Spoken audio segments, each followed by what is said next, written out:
Hello, everyone. Welcome to Interpretive Public Library for our story series for this August. What a turnout. Thank you all for coming. Give yourself applause. All right, to get you all started, I'm going to tell you a quick intro about our program. We wanted to develop a reoccurring program to celebrate Appalachian culture, Gatlinburg's history, and how we, as a library, serve the community. We've had a variety from musicians to authors to weavers, and we are really excited to have our guests to start off this new year. Steve Kemp from Smokies Life has written a new book, and he's going to do a presentation, and also he has brought copies for y'all to purchase and get signed. So without further ado, let's welcome our guest, Steve Kemp. Thank you. Thanks, Kayla. Thanks for coming.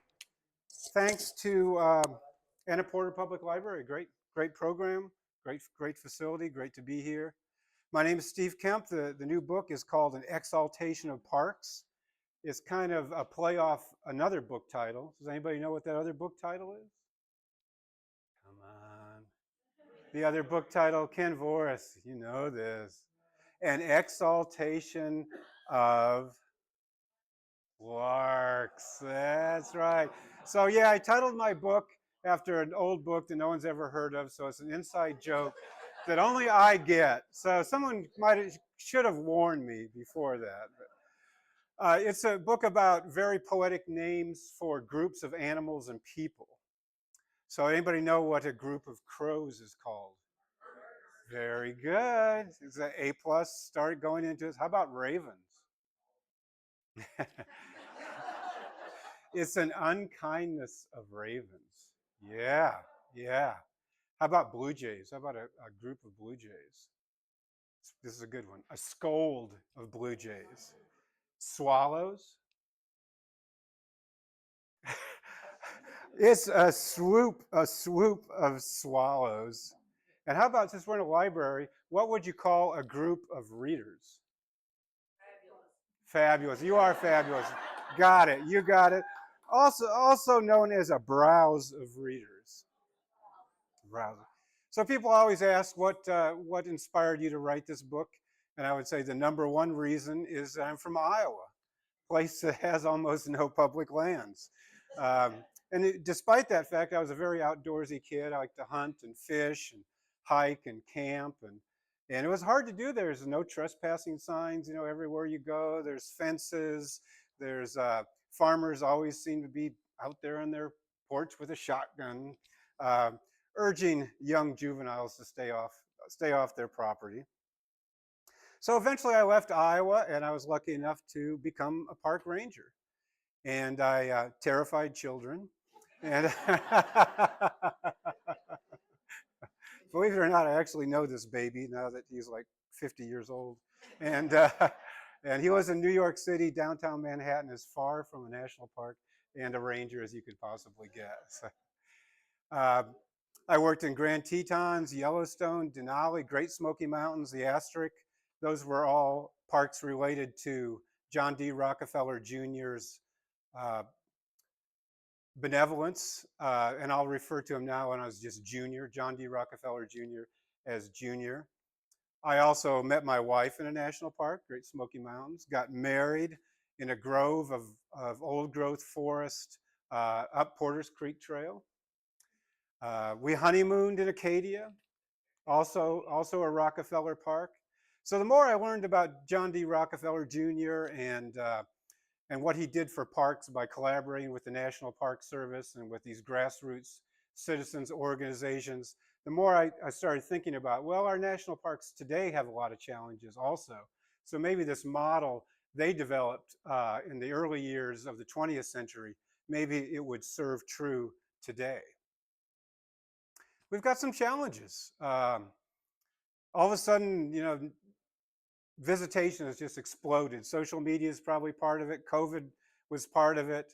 Just between 2023 and 2024, went up 6 million visits in the national park system wide, and it's starting to show. It's starting to show the wear. I mean, you have to have reservations at a lot of parks now. They're overused. They're over-trampled. I just read that Glacier National Park up at Logan Pass You can't use the restrooms half the day because they don't have enough water.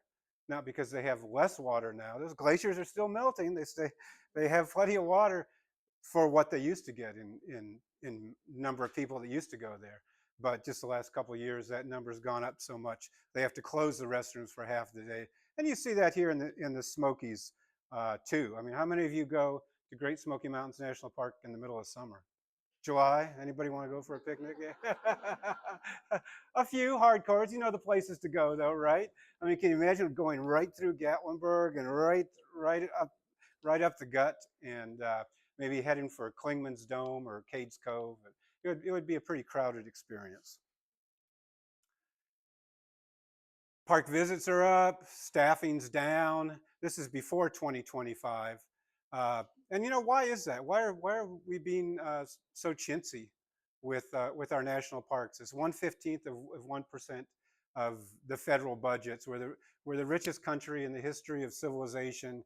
Uh, why can't we put 1/15 of 1% for our beautiful, lovely national parks that everybody loves? It's kind of curious, isn't it? So my research and my book is mostly about John D. Rockefeller Jr. His father, the guy on the left, that's father and son there. His father was the wealthiest of the Gilded Age tycoons, cornered the oil market on most of the world. Started out as rags to riches story. He was absolutely a nobody, just came out of nowhere. Very detail focused, very driven, very purposeful. But a lot of people forget that the Rockefellers made most of their fortune off kerosene, not oil for, not gasoline for cars, because they made their fortune. Senior actually retired in 1900, about the same time automobiles were just starting to be cranked out. So it was kerosene for lamps. It was, you know, in the technological history of civilization, uh, oil for kerosene lamps, having that illumination cheaply was seen as one of the giant steps forward for people, because now they could work after dark. There were other type of lamps before that. Most of them used whale oil, which for some reason started getting more and more expensive as there were fewer whales. So if you were a whale, you really cheered for the guys with the kerosene. Senior was very frugal, yet he didn't care about money for himself, but he liked to have money to give away. He was very careful with the way he gave money away. He was a very devout Northern Baptist. He believed all of his wealth was a gift from God, and that he should use that money, that wealth, in a Christian-like manner. They were teetotalers too, very unlike what you picture as a Gilded Age tycoon. His son was very different than his father, very shy, socially awkward, richest guy in the world, but prone to depression. How do you figure that? He's very religious, just as religious as his parents. Also a teetotaler, very purpose driven, very frugal, cheap. Argued about every bill he ever got, whether it was a restaurant or a hotel or whatever. Always thought he was being overcharged. I don't know. Francis actually met him. Where's Francis? Did he argue over the bill at the Greystone? See? Of course he did. He did not like to waste money. It was for Rockefeller, wasting money was like a sharp stick in the eye. But he had some superpowers too that made him a great conservationist. He was purpose driven, attention to detail, absolute perfectionist, unbelievable perfectionist, and he never ever quit. That really paid off in dividends, as we'll see. The family happy place was Forest Hill near Cleveland, Ohio. Senior would buy a place and then keep on buying adjacent land and keep on expanding and keep on expanding. And then he and his son would build carriage roads. They just had one son, 4 daughters. They would build carriage roads. That's the way they bonded. They were very carefully landscaped roads, so you take advantage of the contours of the landscape and affording nice views from here and this point. It wasn't like from point A to point B. It was a recreational drive. They became really good at doing that. Junior had some just catastrophic nervous breakdowns during his youth. And during those times, he would have to leave school and he would go to Forest Hill to recuperate. He would do manual labor. He'd plant trees, chop wood, um, clear brush, build roads, tap maple sugar, for 6 months or a year until he'd recovered. Uh, Fortunately, he married a great wife, Abby, uh, daughter of a senator. She was the yeast in the Rockefeller bread. She was where the Rockefellers were quiet and reticent and dour.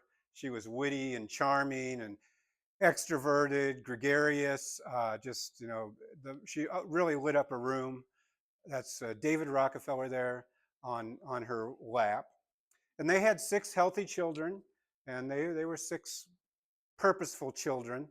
The one most impactful on the history of American conservation was Nelson Rockefeller, also became vice president.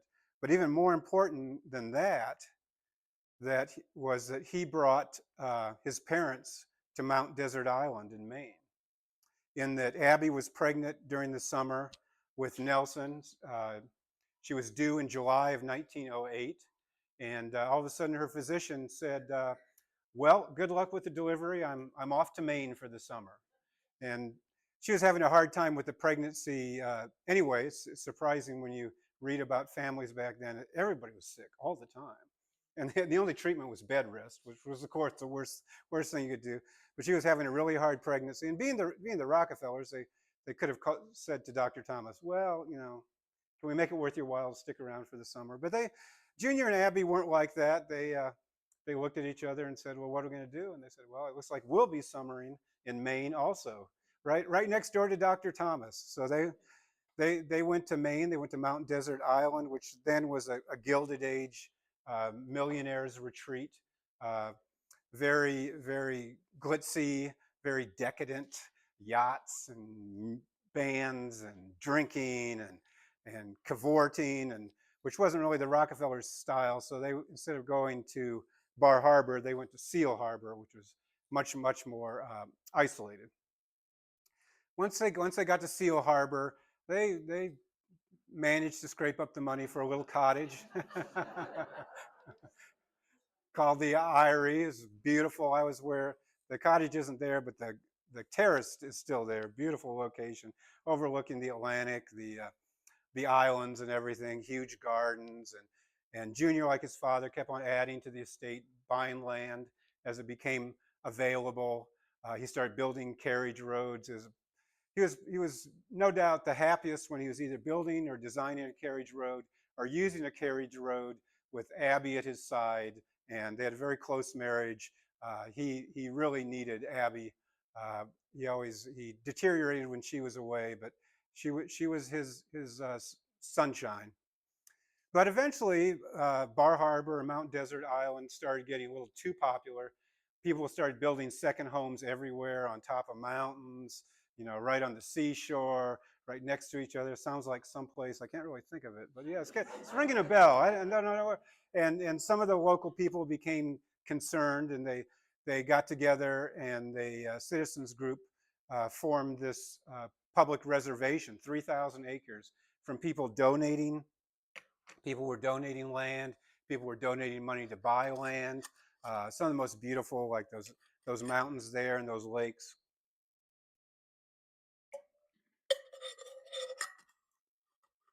They built this great reservation. People most closely involved were George B. Dorr and Charles Eliot. George B. Dorr on the left there was a strange, eccentric bachelor from a rich family in Boston who spent all his money buying that land for this reserve, and then took out a mortgage on his house so he could buy more land. And Charles Eliot, he was the president of Harvard, but he was actually following his son's footprints. His son was one of the pioneer conservationists in America and started some of the first public reservations. So they had this 3,000 acres, but almost immediately, before it was even all purchased, people tried to start chipping away at it. They were looking for ways to get in there and develop the land, cut timber, There was a lot of logging going on then. They were questioning the legality of this preserve. So Dorr and Elliott got really nervous, and what are we going to do? How are we going to protect this land? And they decided, well, we'll make it a national park. We'll make it a national park. Ah, great idea. Let's go do it. So George B. Dorr jumps on a train and heads to Washington, D.C. It's 1914. He's got all his deeds with him for this 3,000 acres and the maps showing the boundaries and everything. And they get to Washington in 1914, and Dorr's running around looking for the National Park Service. Where's the office? There's got to be an office. There's like 20 national parks then. There's got to be a Park Service office, right? Right? Right? Not yet. Soon. These guys are actually working on it in 1914, but there wasn't a National Park Service until 1916. But they did give him some advice. They said, well, maybe you should try to create a national monument. With the Antiquities Act, you can do that without congressional approval. A president can do it. And but looking at your maps and looking at your deeds, you're gonna have to do a lot of work before the government's gonna accept this. You gotta verify all the deeds. They've got to make sure that you've got legal ownership to this, just like when you buy a house, except they made them go all the way back to like the 18th century. And also, your boundary's a mess. You got to fill in the gaps in your boundary. You got to fill up these inholdings. And so, Dorr looked at Elliot. Elliot looked at Dorr. Dorr's like, "I'm tapped out." Elliot said, "I'm tapped out. What are we going to do? It's going to take. We're going to have to hire a bunch of lawyers. We're going to have to, acquire some more land. How are we going to do this? Well, who are you going to call, right? Right down the road, there was John D. Rockefeller Jr. And so they came to him and they said, yeah, we need money for a whole bunch of lawyers, a whole bunch of realtors, a whole bunch of land. Can you help us? And he said, well, what are you trying to do? And he's like, create a national park here in Bar Harbor on Mount Desert Island. And he said, you got to be kidding me. We come here, we got all this privacy, we own most of the island, it's nice and quiet, there's no cars. And you say you want to create a national park? Junior actually hated cars. He was always a horse person, ironically. But the more time he spent with Dorr and Elliott, more time he spent later with Arno B. Kammer of Mount Kammer fame, the more he started to come around. Plus, they had a little bit of leverage in that when they said, and when this park is created, you can build carriage roads on these 3,000 acres. So, carriage roads. So he was swayed. He built lots and lots of carriage roads. If you've been there, they're still there. But as he built more carriage roads and talked to more people, he kind of made this gradual transition from the rich guy with the big estate. The Rockefellers always had their estates that were open to the public, but they still had big estates that they owned, and which is kind of the old world model, right? In Europe, it was the lords and the dukes and everybody owned all the land, and if you came onto the land uninvited, you were probably going to be arrested. If you got caught on the land uninvited with a stag or a pheasant, you were probably going to be put to death. So that was kind of the old world's concept of public lands. In other words, none. Everything was private. But in the New World, things were starting to change. We already had Yellowstone and Yosemite National Parks. They had this great American idea of public lands where anybody can come and enjoy themselves, live like a duke or a viscount, and have these beautiful views and beautiful experiences and picnics. And even the townspeople were for cars in the parks, very much so, because the rich people, they had a lot of leisure time. They were the leisure time elites. They had all the time in the world to go in there and muck around on their horses and carriages. But townspeople and the tourists, they had their cars. They only had a day or two to see the parks. They wanted to go up to Cadillac Mountain and down to Thunder Hole. They needed cars to get there to see the parks, and that's what Mather and Albright were pushing too the whole time. Is we're gonna create a series of national parks. We're going to make them very accessible. It's not going to be just for the leisure elites. It's not just going to be for mountain climbers. We're going to have cars there. People can get out. People can see the place. And Junior starts building these really expensive motor roads. He comes around. He says, yeah, I get it. I get it now. I'm not that old world elite anymore. I'm a national park guy. He just melds seamlessly with the National Park Service. And talking about a perfectionist. One of his roads, Ocean Drive, the big loop road around Acadia, there was a naval station there, which, you know, you could build the road around it, right? He hadn't even started on the road. But he thought it ruined the view. So he went to the Navy and said, I'd like you to move your Navy station. We're building a tourist road for this national park. And of course, they thought he was kidding. But after a couple of years, he finally convinced some, and he helped convince them by building a road to the new naval station, building building beautiful apartments and residences for the officers and the enlisted men, and you know, outfitting it, doing the well, paying for the road and everything. And they finally moved it to Scudic Point. So Junior had already made this change, and things were changing elsewhere too. It wasn't just in Maine. Right here in our Great Smoky Mountains, Ann and Willis Davis had been to Yellowstone, taken a train ride to Yellowstone. They were impressed, had a great vacation, but Ann on the way back has this epiphany, says, you know, Yellowstone was okay, all right, you know, but the Smoky Mountains are just as nice. Why can't we have a national park in the Smokies? And Willis, being a very congenial husband, said, well, that's the way you feel, honey. I'll look into it.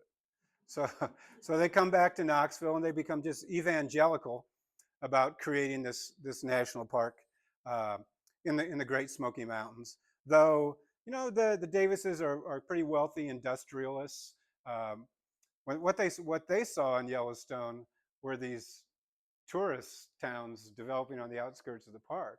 They were definitely, they wanted the national park because they wanted a tourist attraction nearby so they can make some money and raise their property values and increase their standard of living. Nothing wrong with that. But there were conservationists also that joined in. A lot of the hiking club people had been hiking in the Smokies and seeing all the clear cutting up on the peaks and the fires afterwards, and we're pretty unhappy about that. Our man Horst Kephart there was very involved in Bryson City and North Carolina side. George Massa, Jim Thompson in Knoxville had a lot to do with it. So, you know, just there's very little opposition. Everybody in Knoxville around here, let's have it. Let's have a national park. Let's do it. So they drive off to Washington D.C. and sit down with the Park Service. This is 1924, so there is a Park Service then, and basically the message they get is, you want a national park in the Smokies? Why don't you get in line? Because there were 30 other communities that wanted a national park in their backyard. 30 other, isn't that amazing? And a lot of those places probably should be national parks. Very, very nice places. Um, so the first hurdle the Smokies boosters had to overcome was convincing Congress that the Smokies was the best place for a national park in the Appalachians. This was all the way from West Virginia and Kentucky down to Alabama, these 30 places. But they wanted to convince them the Smokies was the place, you know, had the best mountains. Um, and they learned early on that the other 29 groups were way ahead of them. The Great Smoky Mountains wasn't even on the short list of these 30 parks. Only one of them was going to actually become a park. There was a group called the Southern Appalachian National Park Commission. They were doing like this beauty pageant. They went all over the region. Of course, they were wined and dined and greeted at the train stations and toured around all these areas. And they were almost winding up. They ended up at the Grove Park Inn in Asheville. And the Smokies boosters found out about it, found out they weren't even on the short list, jumped in their cars, roared off to Asheville, one would like to think, in a cloud of dust, and arrived at the Grove Park Inn and demanded that they have a couple hours to talk about their Great Smoky Mountains National Park. Why it was the one that should be um, crowned as the queen of all these scenic areas. And so they made their pitch, and they sent a couple people, went up to Cades Cove, went to Mount LeConte, saw the sunrise from Myrtle Point, really nice sunrise. The Smokies people are starting to feel pretty optimistic. So a few months later, the committee meets again, turn out their report, give it to the Secretary of Interior, and the winner is Shenandoah. Homely little Shenandoah National Park. One ridge, not even very high. And they said the reason they did that was because it was close to Washington, D.C. Oh, of course, yeah, everybody was in Washington, D.C. Everybody there wants a national park in their backyard. And also that it was so lowly that it would be easier to build roads on and things like that. So that the Smokies boosters this cannot stand. This cannot. They roared off to Washington D.C. themselves. They met with their elected officials and they came up with a scheme where well the Shenandoah bill wouldn't even make it out of committee. It'd be stuck in the House. Wouldn't even make it out of the committee. Well, this was like, well, what do you think about that? So the Southern Appalachian National Park Committee and the Secretary of Interior got together again and they voted and they came out and they said, we're going to have at least 2 national parks in the Appalachians, Shenandoah, Great Smoky Mountains, and probably Mammoth Cave also. Good move, because that way you've got representatives from North Carolina, Tennessee, uh, Kentucky, and Virginia all of a sudden with skin in the game as far as the National Park Service went. So that's obstacle number 1. Obstacle number 2, even more difficult. Every single acre of land in the Great Smoky Mountains was privately owned. Every single acre. 11,000 farms there, 1,100 farms. About 80% of it was timber company lands, and they knew how to drive a hard bargain. They knew they were going to have to raise $10 million in 1926 money, which is $184 million in today's money. Anybody ever do a fundraiser before? Anybody ever do a $184 million fundraiser? They were not deterred. These were can-do 1920s small town people, and they were not deterred. They kind of broke down the 10 million into different pots, and the first pot was going to come locally, first $1 million. And they went to the school kids, they got the nickels and dimes, they went to the churches, they passed around 1 plate for the church, 1 plate for the park. They went to the banks, they went to the chambers of commerce, they went to the hotels, they lined up the who are the guys who carry the porters, and had them fork over their tips from the day for the park cause. And every community had their own quota to reach this $1 million. Bryson City, you think about Bryson City sometimes not being as enthusiastic about the park as say Knoxville or Gatlinburg. Bryson City reached its goal in one night, and then doubled that goal. Asheville and Knoxville were actually the last ones to get there, just because they had really big goals. And as they were nearing the deadline, Knoxville was still $40,000 short. So the mayor, Ben Morton, declared, we're going to have National Park Day. We're going to have National Park the next day. And we're going to close down the businesses. We're going to close down the banks. We're closing down the churches. There's going to be no sports, no games till we get that $40,000. This city is officially closed. So within about 36 hours, they got the $40,000. So they got $1 million. Unfortunately, they need $10 million. The next 4 millions come from the states of Tennessee and North Carolina. They kind of played them off each other. They said, well, North Carolina said they'll give 2 million if Tennessee gives, and vice versa. Tennessee said they'll give 2 million if North Carolina says they will. And they sweetened the pot by saying, very importantly, your pledge will not come due until a match is offered, till a match is in the bank. So you can pledge 2 million. You may never have to pay it, because I'm not sure where we're going to get that match. So it was kind of a low stakes gamble for the governors and the legislatures, but they were impressed by the people raising the 1 million, and they could see that they were going to make some good sales tax dollars from all the tourism. Do you think they've made that 2 million back? Today, maybe, probably today they got that back. So they had half of it, and they were, sitting around. Oh, this is really great. We're really excited. Of course, most of it was pledges. Even a lot of that first million was still pledges, just little IOUs on slips of paper. So what was our plan now for coming up with that last 5 million? Oh yeah, yeah. We had Major Welch and the national campaign. At this point, we go national, not the states, not the local communities. We go national, and it was like, well, what was that national campaign exactly? So, oh yeah, that's right. That's right. We go back east and we find some really rich people to give us a whole bunch of money.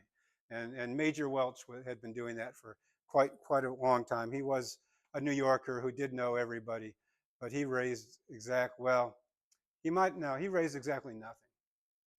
He, he went to everybody and he raised exactly nothing.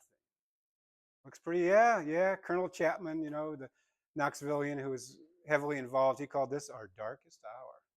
We got half the money, most of it just in pledges, waiting a match, and we don't have a penny in the match. You know, what are you going to do? What are you going to do? Luckily, Arnold B. Kammerer from Acadia, and he was the one who surveyed the Great Smoky Mountains boundaries, had been working with Junior for a very long time. They'd become very close friends. They were both devoted Christians. Their families got along. Um, they understood each other. Junior trusted Kammerer. Junior trusted Horace Albright. He trusted Stephen Mather. He believed in what they were doing. So Kammerer set up a meeting with Junior for this Great Smoky Mountains thing. He'd been trying to do it for a long time, actually. Junior never really showed any solid interest. Uh, so they met in Manhattan at the Standard Oil building there. It was he was feeling kind of sheepish because he got there and they put him Arnold B. Kammerer. They left him waiting 90 minutes in the waiting room, and he has sweat coming down, and this was a bad spot to be in. They had to get in the meantime until they got that 5 million match. Things were going poorly in the Smokies because people really hadn't moved out. They were actually digging in. A lot of stuff was going on. Timber companies were cutting like crazy. Um, a lot at stake on this meeting. There he is out there in the waiting room, 90 minutes. Junior finally meets with him over lunch. Of course, Junior wasn't interested in the Smokies. All he wanted to talk about was what? Carriage roads in Acadia, carriage roads in Acadia, carriage roads in Acadia. Because Kammerer had to approve all his carriage roads in Acadia. So they did have that transactional relationship. At the very end, Kammerer finally said, Junior, what about the Great Smoky Mountains? Oh yeah, I forgot about the Great Smoky Mountains. Well, tell you what, why don't you write me a letter? Why don't you write me a letter and explain this whole Great Smoky Mountains thing? Junior had never been to the Great Smoky Mountains. He never seen the Great Smoky Mountains.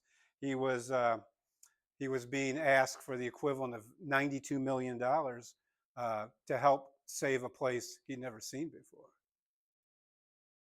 So it all comes down to a letter. And it only takes him about 7-10 days to write this letter, but it's a doozy. It's a doozy. Kammerer writes, the National Park Service had the actual knowledge of what a visit to Western parks meant to the lucky ones. It brought to the individual and his family a breath of the outdoors and a vision of the best that God made in this country. And a realization that a country that is reserving such areas and maintaining them for the benefit of its citizens was a pretty good country to live in.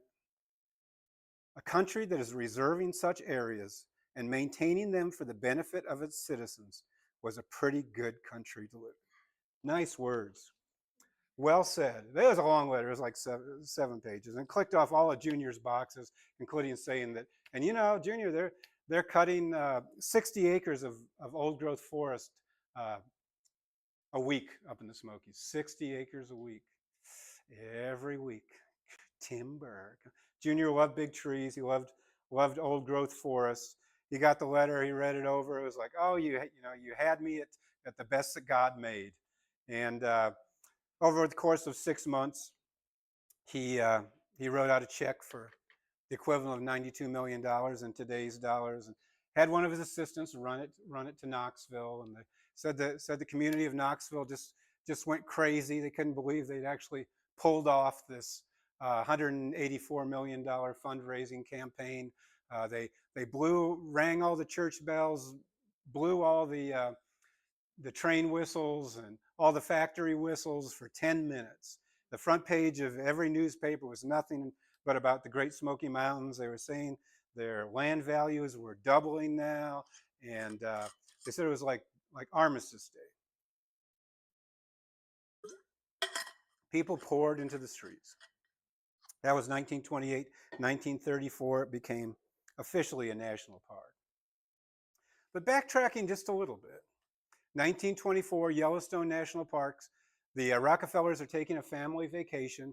They go to a bunch of parks and they come to Yellowstone and they meet Horace Albright for the first time. George B. Dorr had met Horace Albright, but Junior and Albright had never met. So Albright's there at the train station. They meet. Albright whisks them up to park headquarters, and he's got this kind of crazy itinerary. The Rockefellers only have 3 days to spend in Yellowstone. First time the kids have been to Yellowstone. Got 3 days to spend there. Not enough to see Yellowstone. It's a huge park. 3 days to spend there. And Albright's itinerary is they start at the north end of the park. They drive all the way through the park to the south end, which is what, 80, 90 miles or more. Get to the south end, keep on going. They go 20 miles on bad wagon roads just to get to Jackson Lake and take a look at the Grand Teton Mountains. And they have to come all the way back. Hardly seen Yellowstone. You know, what a waste of time. What a, you know, it was kind of tragic. And of course, Albright's plan was to convince Junior to buy the Tetons to add them to Yellowstone National Park. He felt very passionately about adding the Tetons to Yellowstone and preserving that valley and preserving those mountains. So Albright meets them there when they're just before they're ready to leave and go on to Glacier and you know, I said, oh, did you have a good time? And yeah, very good, very nice. The Rockefellers never mentioned the Tetons. Didn't say a word. Drove Albright completely crazy. However, about 3 weeks later, Junior gets back to Maine. That's Junior on the right in Glacier. One of the only pictures of Junior with a beard. So yeah, they went on a 10-day horsepacking trip in Glacier. You know, some people think of him as this millionaire with a top hat and a suit all the time, but he got pretty down and dirty on his park trips. But he wrote Albright a letter after a few weeks, and Albright, you know, received it and ripped it open, and he thought he was going to see something about the Grand Teton Mountains there, like, oh yeah, I've been thinking about your Tetons. You're right, they have to be saved. Not one word about the Grand Tetons Mountains. He had a lot to say about the roadsides, though, because after all, he just driven 200 miles of Yellowstone roadsides, and you know, he was a landscape architect at heart. And he just told Albright, you know, your roadsides are nasty. You call this America's National Park. This is a crown jewel. And what you did with every single road in the park is you cut the trees, pulled up the boulders, and just threw them on the side of the road. And this is how people see national parks. You know, we're building all these roads, supposed to be enjoying the scenery. And Albright was a very smart guy. Junior actually made the same offer to some other people, and they said, I don't think my roads are that bad. As well, I don't know how to spend your money. You know, I'll have to talk to somebody and see if there's a form for that. But Albright wasn't like that at all. He was a genius. He said, you know, Junior, I was saying just yesterday, I hate our roadsides. They're just nasty. They're cluttered. Man, what I would do anything to clean up our roadsides. Junior offered to pay for it, and they started this brilliant collaboration. I mean, Albright, before he even had time to write another letter back to Junior, he'd already hired a crew of laid off maintenance workers from Yellowstone and in September, and set them to work just on these test strips. They tested. He came up with a plan for cleaning up every foot of road in Yellowstone National Park, and had a plan on how much it would cost, how long it would take, how many people would work on it. Had these maps, photos, spreadsheets, and Junior loved that stuff. He loved the details. They got along really well. Albright and Junior is why a lot of good things happened. They exchanged 1,300 letters and telegrams over the course of their lives. So, like I said, Junior just melded with the Park Service. He became like the director, the assistant director, and junior. 1926, the Rockefellers come back to Yellowstone. They look at the roadsides. There's wildflowers there now instead of piles of timber, and they find out that the whole Park Service is really interested in this road clearing, this new landscape architecture drive, and they're setting new standards for the roads. They're cleaning up roadsides in all the national parks now. Junior keeps writing the checks, but they're in Yellowstone, and where does Albright want to go? Grand Teton Mountains. And now you've seen enough of Yellowstone. Let's head south. So again, they go 90 miles through the park, 20 miles on the bad wagon roads. Get to Jackson Hole this time. Before they were just on Jackson Lake, a place called Lunch Tree Hill, overlooking the Tetons. This time they go right through the heart of Jackson Hole, and it's a mess too. It's there's billboards up all over. There's like a burned out gas station. There's collapsed cabins. There's utility lines. You know, the Grand Teton Mountain, they put the utility lines between the road and the mountains. So every time you look up at the mountains, you see the utility lines there. And Abby's there. Even Abby's upset this time. It's like, man, this place is trashy. What are you thinking? And Albright, of course, was right on. Oh, that's exactly what I was thinking.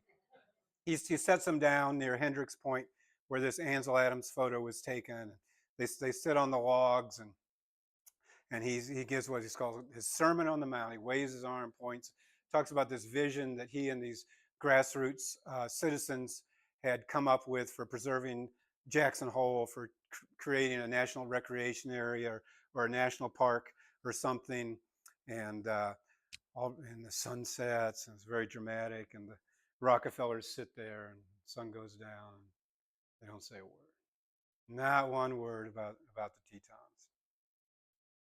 Like I said, once Rockefeller set his mind to doing something, he never quit. But he made sure it was the right project, and it could be done, and it was going to be done for the right reasons. He said his mother would, when he had a decision to make, his mother would ask him, "Is it right, and is it duty?" And that's the way he approached the big decisions in his life. So this next part is so dramatic that I think we're going to dramatize it.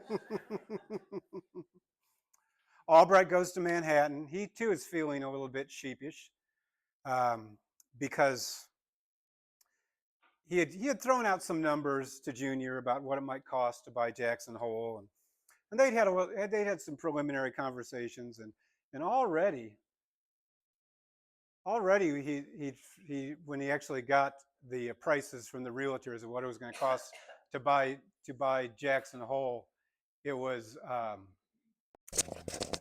way more expensive than he'd anticipated. So here's the guy. He's the superintendent of Yellowstone, assistant director of the Park Service. Spends all his summers in Yellowstone with bears and bison. He's walking through the financial district of Manhattan. He's going to the this is the Rockefellers' 10-story home in Manhattan. It's where the Museum of Modern Art is now. But he goes up to Standard Oil headquarters, and they have a meeting, and it goes like this: "I'm Horace Albright. This is Junior. Howdy. Mr. Rockefeller, these are the 14,000 acres of land in Jackson Hole we would need to purchase. By working with local realtors and bankers, we estimate the cost to be $400,000. I know that's higher than we had discussed earlier." Mr. Albright, is this all there is? This is the property we've been working on. Yes. I mean, what do you mean? No, this isn't what I had in mind at all. You took us that afternoon to a hill where we looked out over the mountains and the whole valley. I remember you used the word dream.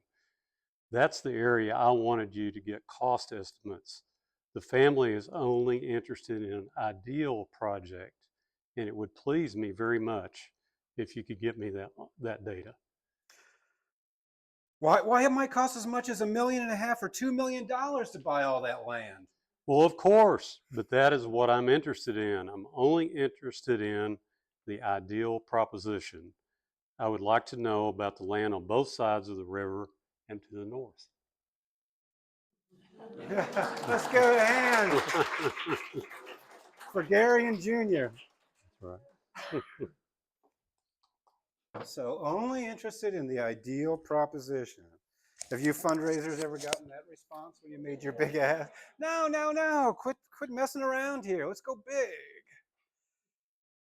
So they got to work pretty quickly. They formed the Snake River Land Company, which was kind of a shell company for buying up all this ranch land, all the flat stuff.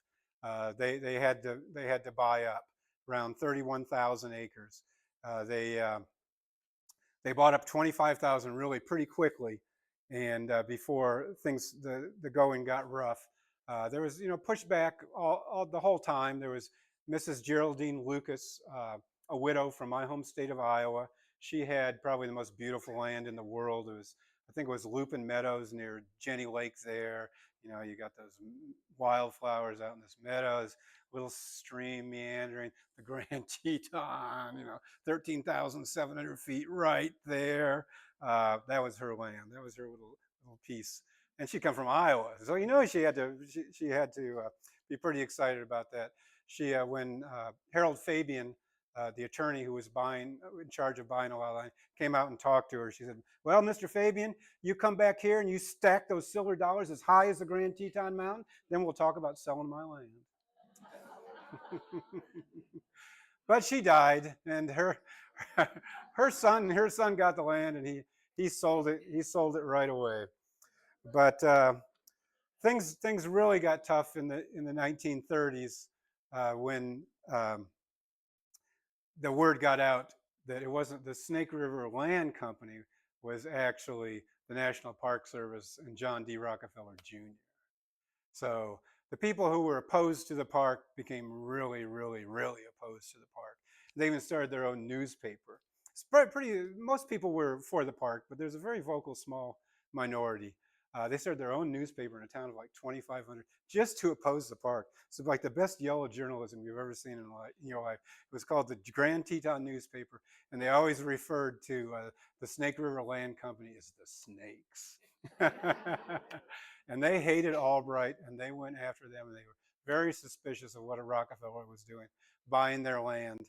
And they made a congressional investigation. Congressmen were able to leave Washington, D.C. in the middle of August when it's very hot and humid there, and come to Jackson, Wyoming, and have this investigation into whether the Snakes were using coercion to buy the land. And they didn't find any instances of coercion. As a matter of fact, found that they were actually paying good or better than good prices for the land. And at the same time, Horace Albright quits the Park Service. 1933. The park being the director of the Park Service and assistant director had always tortured Albright. He was a perfectionist too. It was hard work. He succumbed to depression and mental health issues several times. So did his boss, Stephen Mather. These guys just worked all the time. One time, Kammer talked about working through the night, working all day, working through the night, working all the next day, and then going home around for dinner. Pretty productive public employees, actually. So all of a sudden, Junior's kind of on his own. Stephen Mather had died. Albright actually continues to help the Park Service throughout his whole life, even though now he's making the big bucks as president of a big corporation. And the opposition just gets louder and louder every year. And why are they opposed to a park there? Well, they have good reasons. They're not bad people. They love the cowboy lifestyle, having the ranch, the freedom. Don't fence me in. The U.S. Forest Service was always fanning the flames against the park people, Forest Service and the Park Service, because a lot of the land was Forest Service land, was going to become Park Service land. So they were territorial. Of course, Westerners have always had a distrust, an ingrained distrust of the federal government. And there are some important tax issues too. Once all that land becomes a national park, no one's paying taxes on it anymore. They had the same issue here, though there are a lot of ways to mediate that. So on it went. 10 years later, 1943, still no Grand Teton National Park. Junior is really suffering. It's been like 15 years. He's been holding on to this land the whole time. He's been paying taxes on the land. He's been maintaining the buildings on the land. And a lot of the people are still on the land. All the dude ranchers and ranchers are still there. Now he's paying their taxes. It's actually a pretty good deal for them. But he and Albright, I believe, cooked up a scheme. They said, okay, well, let's give him an ultimatum. Say, either you take these 30,000 acres for a national park, or we're going to sell it to the highest bidder. Sell it back to whoever wants to buy Jackson Hole. Buy it all or buy it in pieces. What's it going to be? And so they wrote a letter to the Secretary of Interior and FDR, President, in 1943, middle of World War II. And FDR, he was a pretty good conservationist in his own right. Teddy was famous for it, but FDR actually did a lot of conservation work, dedicated Smokies, got money for the Smokies. So now it's a national, now Jackson Hole is kind of a national monument, and then people go absolutely ballistic. They do like the greatest PR stunt of all time. They get Wallace Beery, the highest paid actor in Hollywood at the time, and a bunch of stockmen in the area to drive like 500 head of cattle right through the new national monument. Come out here and arrest us, you know. See what you can do. You say, we're still in charge here. And they were the Wyoming representatives, the Western representatives were blocking the National Monument Declaration, suing, and it was just stuck in a no man's land situation. On and on it went. 1940s, World War II ends. Still paying taxes. The Wyoming representatives even tried to repeal the Antiquities Act, which FDR used to create Jackson Hole National Monument, Grand Teton National Monument, and the Grand Canyon and millions of other places. Really, really tough on the Rockefeller family. But finally, after World War II ends, what happens? No more gas rationing, no more tire rationing. Economy's booming. People are feeling good. People want to get out. They want to travel. They want to see the country. They come pouring in. It's just a stampede into Jackson Hole. But it's not really a national monument. It's not really private land. It's a mess. I mean, there's no facilities. People are just driving off into the sagebrush. They're building the campfire. They're pitching their tents.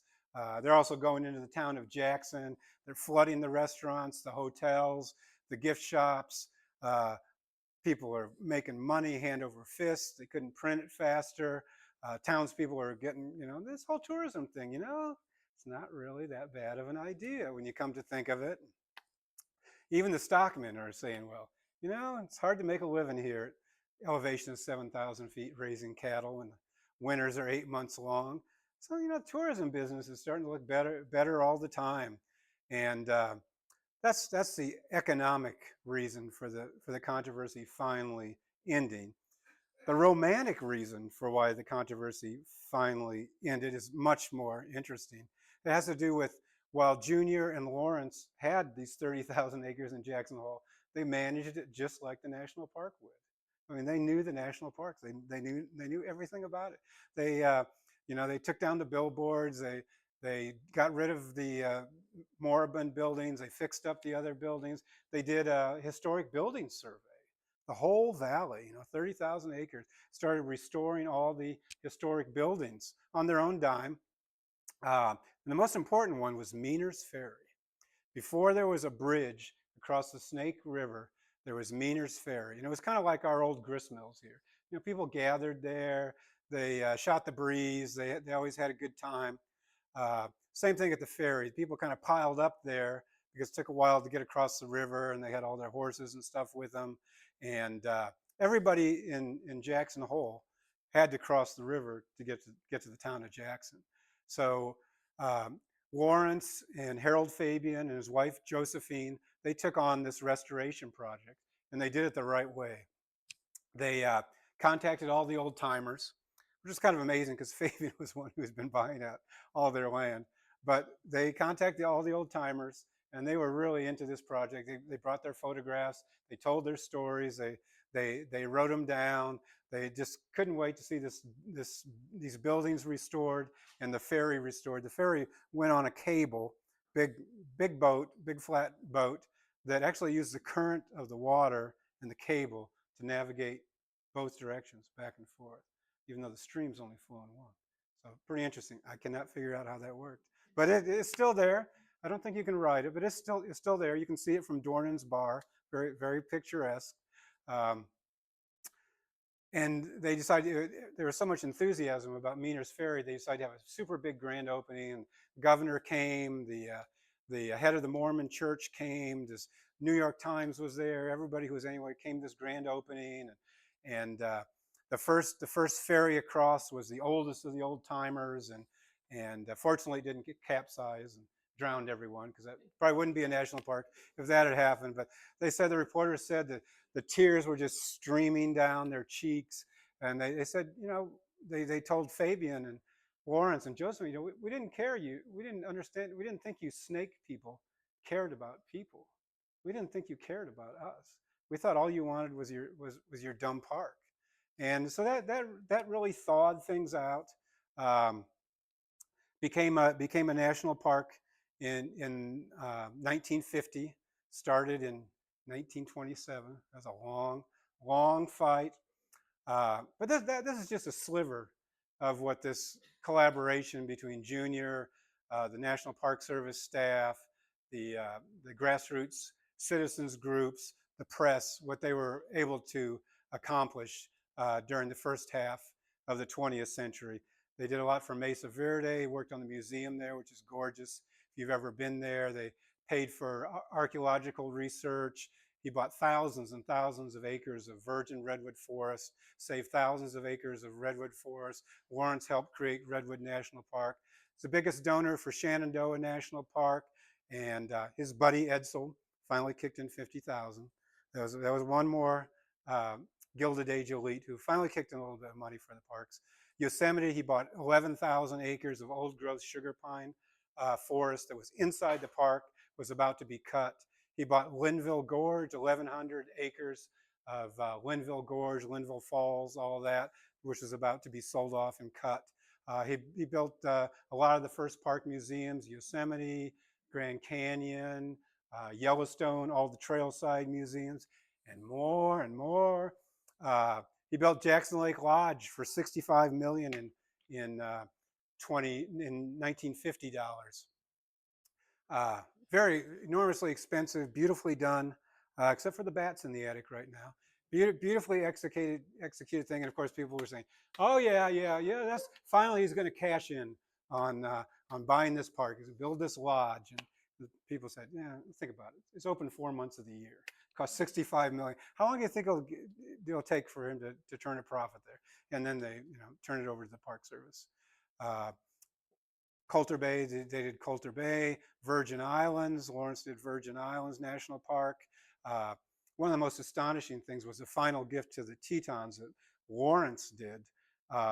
So they had always had this family enclave in like the choicest place in the Grand Tetons on Phelps Lake. Most god-awful beautiful place you could ever imagine. I remember if you hiked on Death Canyon, you could look down on Phelps Lake and see the little, like almost had like this aura or this glow. It's like, that's the Rockefeller place. And the family loved this place. They loved it. They had rustic cabins there. They fished. They rode horses. A lot of them got engaged there, got married there, spent their anniversaries there. And about 10 years ago, Lawrence said, well, I know Dad wanted me to give the rest of this to the Park Service. It's down to a few hundred acres. Dad wanted me, and the family went ballistic. They hate Lawrence. They absolutely, I mean, I met one of them recently. They hate Lawrence. They cannot believe he did this. I mean, they took their grandkids and they just expect this to go on forever. Boom, Lawrence gave it away. It's part of the, it's yours now. It's yours. Marsh Buildings, Rockefeller, Lawrence worked on that. A great park in Vermont if you ever get up that way. So finally, in conclusion, Junior gave about $800 million in 2025 for the parks, but more importantly, it proves the power of collaborations and partnerships.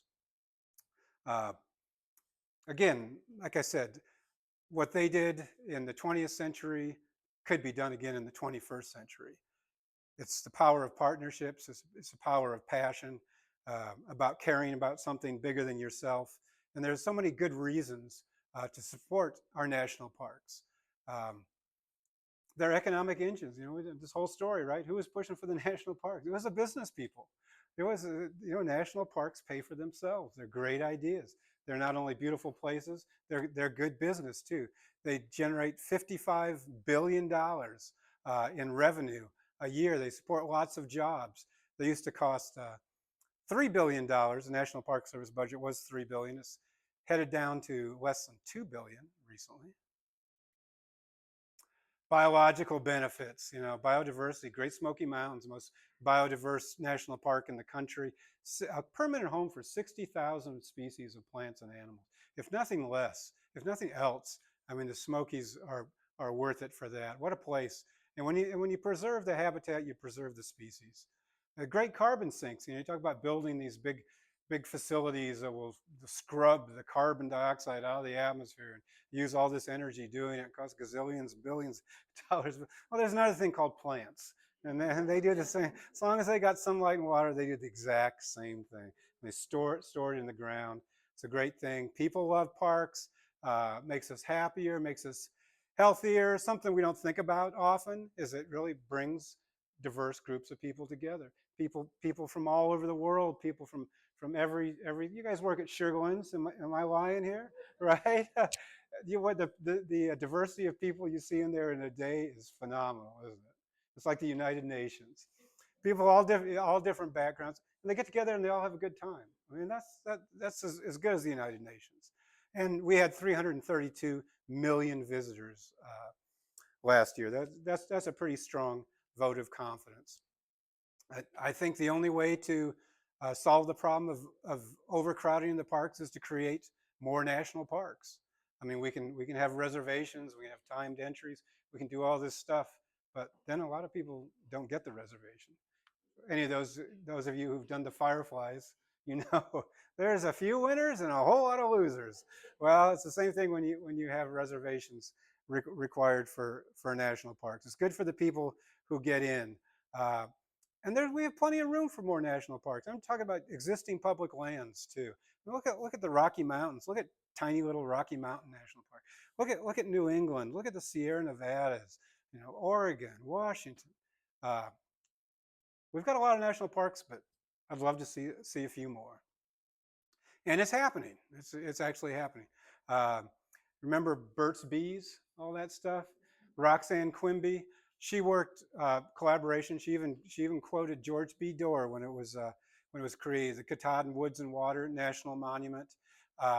She bankrolled that. Not only bankrolled it, but created an endowment to pay for the operations of that beautiful national park up in Maine. The Kelly parcel, have you heard of that in the Grand Tetons? It was 1 square mile of land right in the middle of Grand Teton National Park. And it was a state land grant. It was owned by Wyoming. They decided to put it up on the auction block. 1 square mile in the middle of Jackson Hole. 640 acres. Developer's dream. But at the last moment, with hours remaining in 2024, money from the federal government, the Land and Water Conservation Act, which was a bipartisan act. We're taking royalty money from oil and gas exploration, mostly in the Gulf of Mexico, use it for buying public lands. They kicked in a bunch of it, and the Friends Group for Grand Tetons kicked in. They raised over $30 million to help buy that land. Bought the land. Now it's yours. Now it's part of Grand Teton National Park. It is yours. Purchase Knob, over 500 acres in the Smokies, given to the park, along with an endowment by a family from California, because they didn't want to see it chopped up and subdivided. It was right next to the park. They love the land. They wanted to see it preserved. There's a lot of people that feel that way. If we work together, we can do it.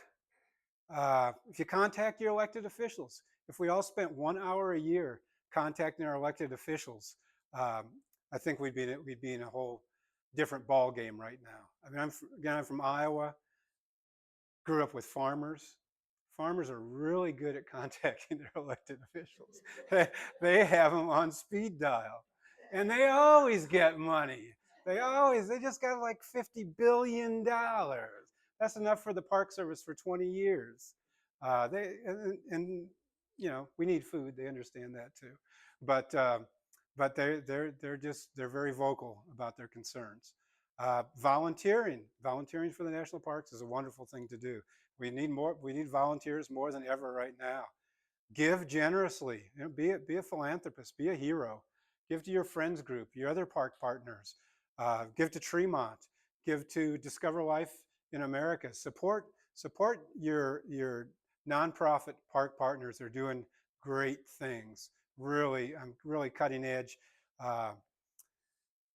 Encourage philanthropy from people you know. You know, we're all going to die. Don't wait till the last minute. Think about including a friends group or a park partner in your will. You won't miss the money. You'll be dead, and and you'll be a part of this place. You'll be a part of this place forever. And think about those endowments too. Those endowments are really important now. So, you know, Friends of the Smokies has an endowment for the trail crews, for the historic buildings crews. These things are perpetual. You know, they're not going to run out of money. They're the good keep, and they're hiring, you know, federal employees, park people, great people, doing great work. All the great trail works. A lot of that's coming from an endowment. So finally, as Wallace Stegner said, the national parks are the best idea we ever had. Absolutely American, absolutely democratic. They reflect us at our best rather than our worst. Thank you for coming. Thank you for coming.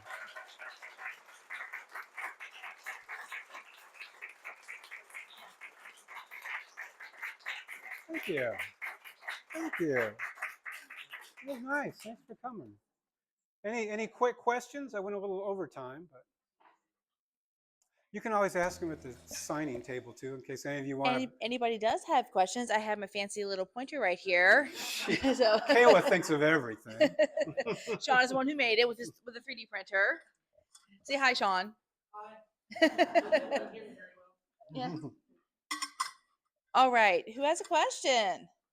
Anyone? You do? All right. I'll bring this little fellow over here and. Any knowledge that Junior ever came here? Yeah, he did. In fact, Francis waited on him in the Greystone Hotel. Tell him that story, Francis. I was 14. I was a salad girl. 1 second. Here, speak into here. I wasn't old enough to be a waitress.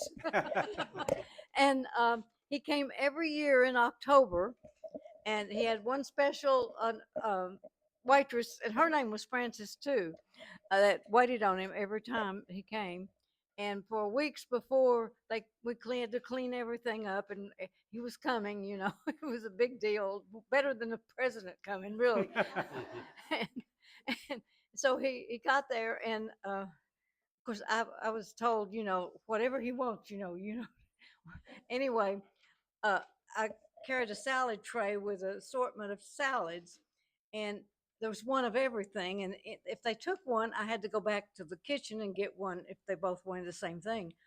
Well, his wife took the tossed salad, and he wanted that too. And I said, well, I'm supposed to go back and get it. And I started to, oh no, he would not let me. He took a Jello salad. And of course, my first time seeing, 14, I learned that the difference between rich people and people who thought they were rich. Now, They would demanded everything, and he wouldn't allow me to go back to the kitchen. So he took the Jello salad, and there's no way I was going to tell anyone what happened. that's a great The story. Thank you. dietitian would have killed me. Thanks for that. Anyone else? So if you want to act like a rich person, even though you're not, be real nice to everyone. And what else we can talk and stuff. So I learned how to act like a rich person, even if you're not. What year was that? Oh, let's see. If I was 14, it was 1954. 1954, yeah. Yeah. Do you ever think, hold on 1 Or second. do you think that, Yeah, darling? I mean, the parks are gorgeous. Some of the most beautiful scenery and overlooks and everything. Do you ever think that they'll succumb to like just the greed of commercialism, somebody wanting it? No, develop- I don't worry about that too much. No? I mean, there's always people are always pecking away at the Yeah. edges, but yeah, people just love them too much. People just love Good. them too much. Yeah. Thank goodness. I mean, there was just the way they were developed and the way they're managed. And protected and everything. Yeah. One thing Roxanne Quimby said, the woman, she was another rags to riches story. She started out on a roadside stand peddling honey, and she said, no, I don't want a state park or a conservancy land. I want this to be a national park because I believe in the national park brand. And Yeah. I want this to be an economic driver. You know, that area has lost a lot of its mill jobs and logging jobs and things Mhm. over the years. So it's pretty destitute. But so she was creating, again, national park to be an economic driver to have some tourism and some development. Good. Yes, sir. Just thinking about the future, I was wondering, could you envision philanthropists with the amount of money that people have today versus how much there was before?